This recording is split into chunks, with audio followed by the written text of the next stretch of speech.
Do you know what really makes great style? Spoiler alert, it's not new clothes. So let's talk about the things that actually matter. Most people don't wake up one morning and have amazing style. It's a skill that is made up of a few habits that take a bit of time, it takes a bit of effort, and it's an ongoing process. You are always going to be changing and going through different phases of life, and your style is probably going to reflect that too. In this video, I want to explore a few different habits and things that I've done that have helped me develop my personal style, and maybe they can help you too. I've tried to include things that I feel like don't get talked about as much, but I've also included things that you may have heard of before, and it's just always nice to be reminded sometimes. So get comfy. I'm sitting down today because I feel like this might be a long one. I've got a lot to say today. Number one is to have consistency in what you wear. So I want to start this point off by taking a look at Bella Hadid, who many people will call a fashion icon of our era. And don't get me wrong, she looks absolutely incredible in everything that she wears. She is an absolutely beautiful goddess model woman.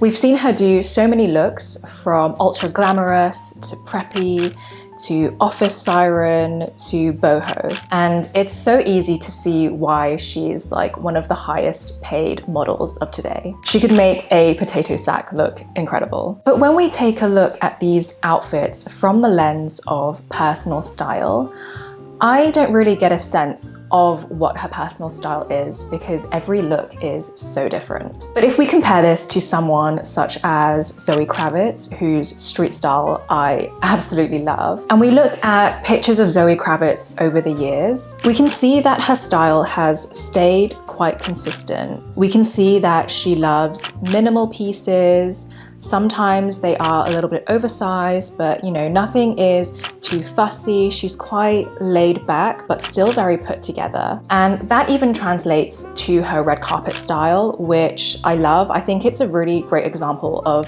staying true to yourself, even for event dressing. I think we can all relate to, buying a wedding guest dress that isn't quite us, but because it's like a wedding, sometimes you buy something that is maybe a bit more florally or frilly than what you would normally wear. But because she's so consistent in her choices, we really get a sense of her personal style in a more authentic way. I also recently rewatched Sienna Miller's Vogue 7 Days, 7 Looks video. If you haven't watched that, go and watch that because I think it's such a great video. I'm definitely having a bit of a Sienna Miller moment lately. And in that video, she shows us a few pieces that she has been photographed wearing quite a lot. She has on a pair of red Gucci loafers. They're obviously, very worn, a little bit dirty. They've been through a lot with her.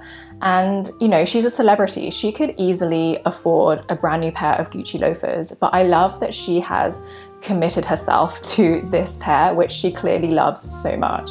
And the same with this red and green leather jacket that she shows us in the video. She's been photographed with this jacket so many times over the years that it's really become such an integral and authentic part of her personal style. When pieces are worn in over the years and they've molded to you, and maybe they're, even a little bit dirty, I like to see it as these pieces have stories to tell that only you can tell. They're part of your identity. The way that you style these specific pieces will change over the years, but these pieces evolve with you as you go through your life, and that's when they become part of your authentic personal style. So going back to the point, personal style to me is a habit of consistency. And that could be consistency in anything as long as you love it. It doesn't have to be a specific item.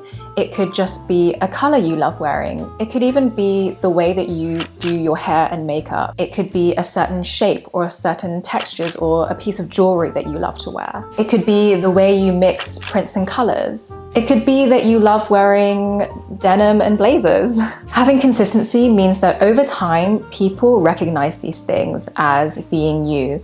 and that is your personal style. Speaking of habits, this is a nice little segue to talk about my Ultra Human ring that I've been wearing for the past few months. A couple of you have spotted this in my videos already and have asked me about this. And Ultra Human were kind enough to let me wear this for a few months before I committed to putting it in a video. So this Ultra Human ring is a health tracker, and it tracks everything from your sleep to your temperature to your stress levels to your steps, and you can even track your period on it too. I've always been interested in health trackers, but let's not beat around the bush. Most of them are like horrible, ugly things that you have to wear around your wrist that completely ruin your outfit, and we just can't be having that. But with this, it's discreet, it's small, it blends in with my other rings. I mean, I've even been asked like face to face in person where this ring is from, and the other person didn't even know it was a health tracker. So the beauty of this ring, on top of any other health tracking rings, is that there's no subscription. So once you pay for this ring, there's no other costs that you have to pay. Now, I'm gonna be honest, this is definitely not a necessity. It's a nice to have. But you know, as I'm getting older, I like the idea of tracking my health, specifically for me, my sleep. Sleep is the key to good health, and I really like all the data that you get with tracking your sleep. You get things like your heart rate, your sleep phases, and your sleep cycles, and how many hours of sleep you are missing out on in the week. And you can use that information to make sure that you catch up on your sleep. There are so many more features that the Ultra Human ring has, and so if you are interested in reading a bit more about them, I will leave the link to this ring in the description box. And if you're thinking of purchasing one, I do have a 10% discount code, which will be on screen too. Thank you for Ultra Human for partnering with me. Number 2 is to look outside of social media for inspiration. I know this is somewhat ironic considering you are watching my YouTube channel. Personal style is not about the clothes. I believe it's about the lived experiences that we have in our clothes and how we can bring those experiences into our personal style. And I think this is why we need to look outside of social media for inspiration. And I think this really hit me at the start of the autumn season when I kept coming across TikTok video trends where people were asking, what shoes are we all wearing this fall? I just couldn't understand why people were putting this question out into the world. Instead of wearing what they truly want, people were asking this question to look for popular answers and look for outside validation when your personal style should come from yourself. And I'm not trying to be mean to other creators. You know, these types of videos actually do really well on social media. They get a lot of views, so good on them. And I don't think it's the creator's fault. I think it's actually a wider societal problem that we're having. I've been feeling like social media over the years has created a culture of sameness. It's become a bit of an echo chamber where we become attracted to items because we see other people wanting these items too. And then through social media, it's not just a few people here and there, it's hundreds, if not thousands of people every single day. And look, I'm not saying I'm immune to this. I mean, I bought Sambas too, okay? But I think it's important to try and be aware of why we're buying certain items. Often we get told to look at Pinterest or Instagram for inspiration, but what we have to remember is that these algorithms are showing us what is trendy at the moment. So that's why I think we need to look outside of social media and have our own hobbies and live our own experiences to bring that into our personal style. We can get our inspiration from movies or art galleries or books, or if you have the means to travel and experience different cultures. So instead of wearing something for a certain aesthetic or for the virtue signaling of just knowing that it's popular, by having your own hobbies and interests and looking outside of social media, you start to develop your own personal taste that is genuine to you. So point number 3 is to analyze why. So I know I just talked about getting off social media, but look, I'm also realistic, and I know that we will all still probably watch YouTube and follow our favorite content creators. But I think we need to start doing so a little bit more discerningly. So instead of just thinking, yes, I like that, or no, I don't like that, and then moving on, I think we need to start asking ourselves why. So for example, I came across this picture of Lily Collins recently, and immediately I thought, no, I don't like this outfit on her. I just don't think it looks good. But instead of moving on, I started to think about why I don't like it. So firstly, I don't like the color of the scarf. I think this is, I don't know, there's just something about this color I personally don't like. And it's a color I don't have in my wardrobe, and that's probably why, because I just don't like it. But I also don't think it looks good against the beige trench coat. I feel like the colors together, this kind of aubergine purple and the beige, are too muted against each other, and they kind of just look a bit muddy together. I also don't like that the scarf is, I'm really against this scarf, but I also don't like that it's quite a thin material, so there's a lot of scrunches and bunches in it. And because it's very scrunched up on top of the trench coat that also has a lot of collars going on, I think it just looks too fussy. So that also tells me, you know, I like my pieces to be a bit more minimal. If I'm layering, I like my things to lay sort of flat against each other instead of too much like scrunching up. And then lastly, I don't like the sneakers with this look. I think the color kind of comes out of nowhere, this like cream color, and they are just a bit too chunky for my liking. I think that if it was maybe a slimmer black shoe, then it would have looked a bit better. And then if we compare this to an image that I do like, so I think I put this image in a few of my videos lately because I just am really drawn to it for some reason. But to analyze why I'm so drawn to it, I really like this mauve grey and blue together. I think that's a really nice color combination. I like that the blue jumper is tonal with the blue trench. I like the mixing of the gold jewelry with the silver belt buckle. Like, I really like mixing golds and silvers. I think that's like quite a nice, effortless look. And she also has on a kind of mix of aesthetics, which I've talked about extensively on this channel and will never shut up about, because I think that's how you create really great outfits. So it's quite a masculine look overall, you know, with the loafers and the jeans and the kind of heavy belt buckle. But then she has on these like pink nails, which I think is a nice, you know, little feminine touch. And then there's also a mix of preppiness in it with the jumper over the shoulders and the socks and the loafers. So it's kind of a mix of different looks, which I really enjoy looking at. Whilst we are on the topic of looking at inspiration, I do have one side tip for you, and that is to chop off the head of the person that you're looking at. It's completely human nature to be more drawn to attractive people. And so sometimes we have this bias when we're looking at these images, especially if it's, you know, a celebrity that you just like or a content creator that you followed for ages and you really like. It's worth chopping off the head and then asking, is it the outfit that I like, or is it the person? And then once you start getting more analytical about things that you like or you don't like, you will start to see patterns. You just have to ask yourself the right questions. You know, is it the color? Is it the pattern? Is it the texture? Is it the shape I don't like or I do like?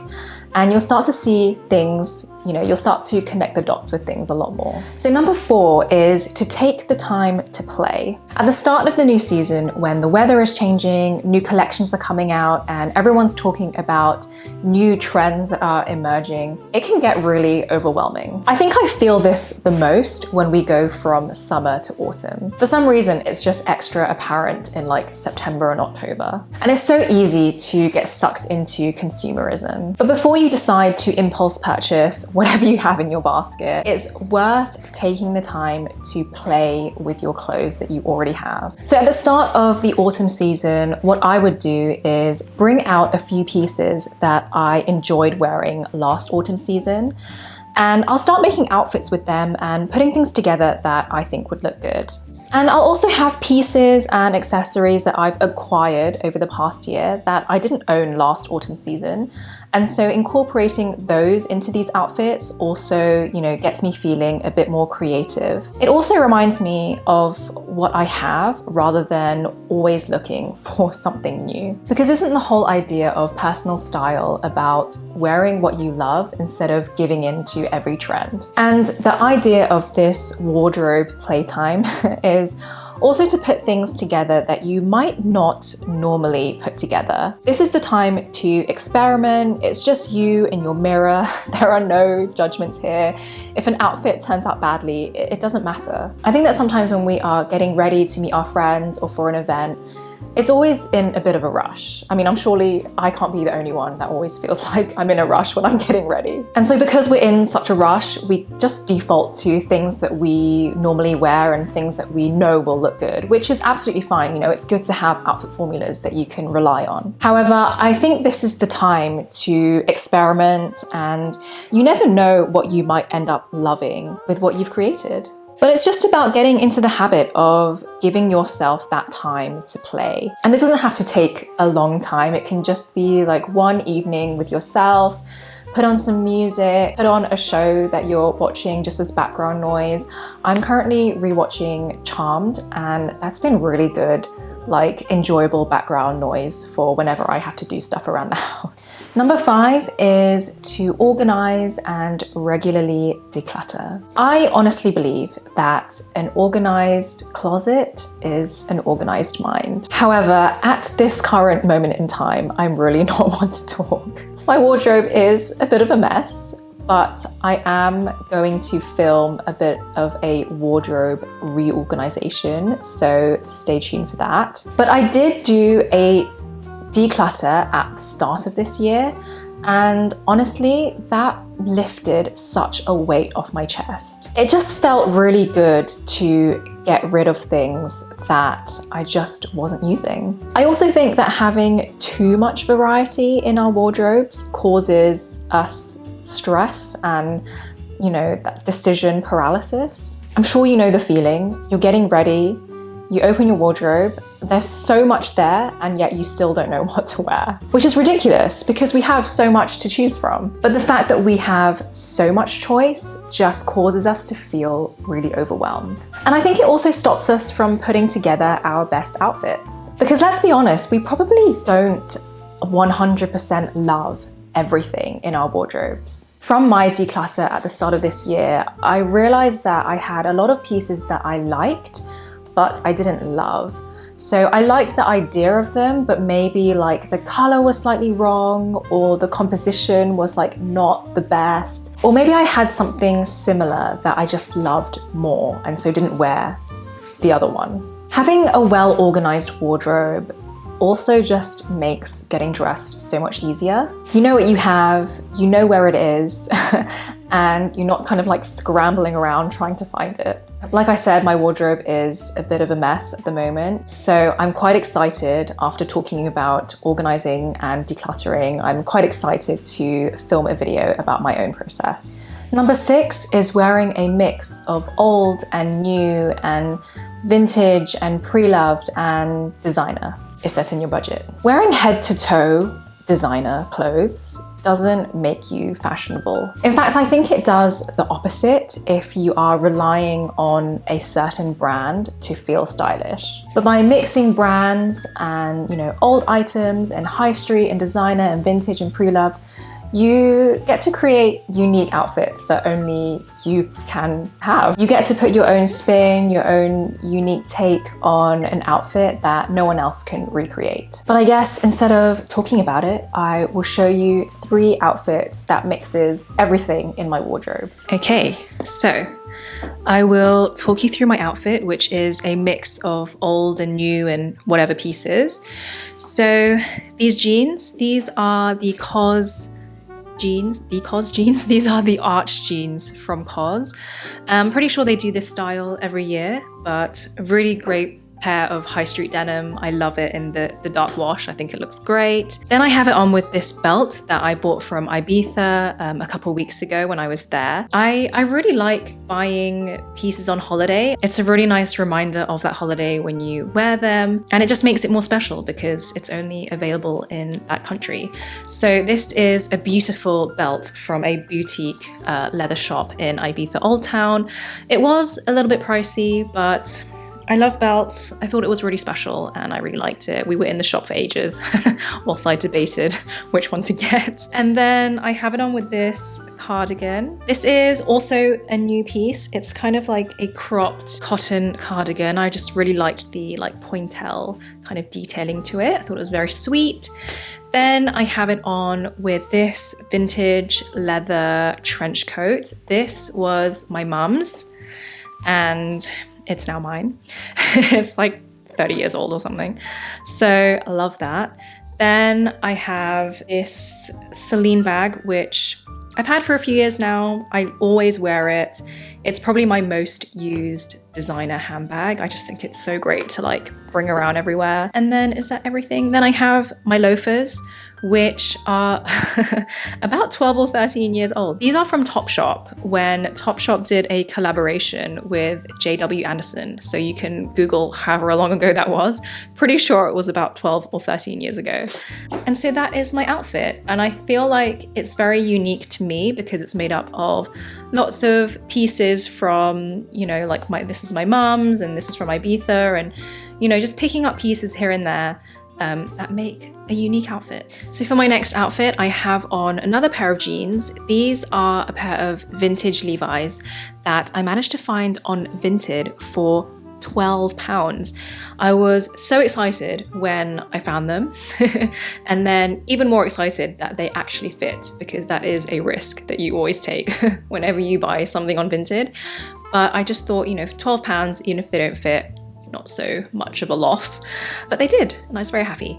So then I'm wearing them with a belt from Isabel Marant. This is just a plain leather belt with a silver buckle. It's been very useful in my wardrobe over the years. And then I have on this green and white striped shirt. This is fairly new. It's from With Nothing Underneath. I bought this last year. So I've had it for a year.